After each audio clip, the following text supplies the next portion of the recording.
Hey, it's me, MLB. Here's that side character, chapter 42, and this one is titled, Are We Dating? He looked at you, and you smiled, but when he didn't look away, you got kind of shy and averted your eyes. Kenma had noticed you now and put the PSP down so he could pay you a bit of attention. Then he reached out for your face so that he could touch you. You felt his hand on your cheek and looked back at him, your eyes locking with his. I'm not going to kiss you quickly this time, he said as he leaned in slowly. You stayed still and watched his lips come towards yours, then you closed your eyes as you connected with him. It was another closed-mouth kiss, and you enjoyed that one. He pulled back and you crawled a little closer, putting one hand across his lap so you could be closer to him. I like your kisses, you said softly, looking at his lips for another one. This time when you kissed, your lips parted a little, and so did his, deepening the kiss just a fraction. Your body buzzed with this type of kiss, and you both froze with lips locked together. After a few seconds, you pulled back. Kenma was blushing a little, and you didn't quite know how to handle how you felt with that kiss, so you just cleared your throat and flopped backwards. If I was a star, I'd make sure to shine directly over your house, you said randomly, and Kenma cracked a small smile that went unseen by you since you were smiling up at the roof. I wouldn't want you to be a star, he said softly.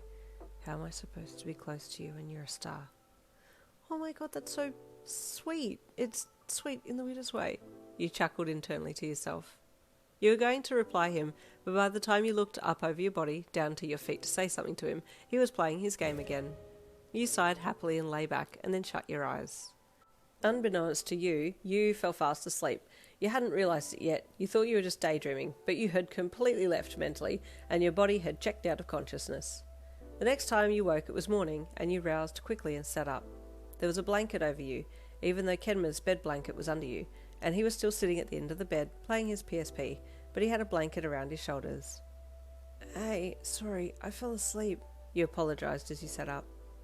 It's okay, he said, not looking at you since he was mid-boss fight. Did you sleep? You asked him. He stopped playing then, since he had passed to the next level in the game, and the PSP was swapping to the next scene, and he looked at you, the light from his PSP lighting up under his chin, up over his face. Yeah, I slept, then I woke up maybe a half hour ago. I wake early to play, he said, then looked back down to his game as it started playing some kind of opening music. Oh, okay. Did you want food? I can make us something, you said, pushing the blankets back and getting off the bed. Yeah, toast, he said, tapping the buttons. Toast it is, you announced as you headed off to the stairs and then down to the kitchen.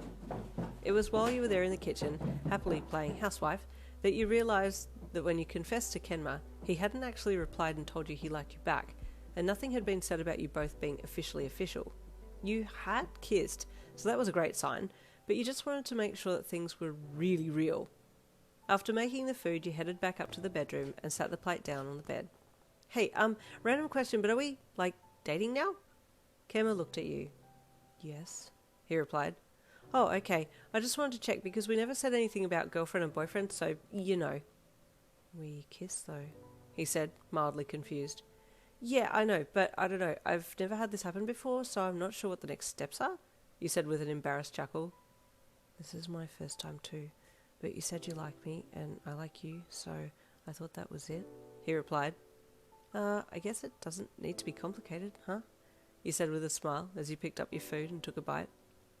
You both ate for a bit before your brain offered you a question from the question box in your mind, and you made a noise to get his attention while you chewed your food down. When did you start liking me? You asked. I thought you didn't like me at first. I didn't, he replied bluntly, and his sweat dropped at his honesty.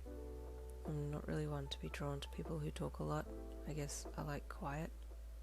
Oh, I don't know exactly when it was, but I just like your company. You're happy, he said, looking at you from behind his fringe. Your face felt warm as you smiled bashfully and looked away. Well, I think I started to like you when I was holding your PSP in the gym and you kept looking at me. Well, you weren't actually looking at me, as it turned out, but still, it gave me butterflies in my tummy. Oh, he said softly. Yeah, I guess I kind of was looking at you. But I thought you said you weren't, you asked, reaching for more food. Now that I think about it, I did pay attention to how you were watching me. Oh, he said with a smile. I like watching you play. I'd rather be sitting in my room playing games with you laying in my lap. he replied, and your stomach shut up shop for the day, refusing to work since nerves had infiltrated and stormed the place. Well, I can sit in your lap now, if you like, you asked. Okay, he said as he sat back, and you crawled into his lap and then lifted his plate up so you could feed him while he played his game, with his arms around you and his chin resting on your shoulder. To anyone else, it might not have been much, but you were loving this. That does sound pretty comfy, actually. Chapter 43 coming tomorrow. See you then.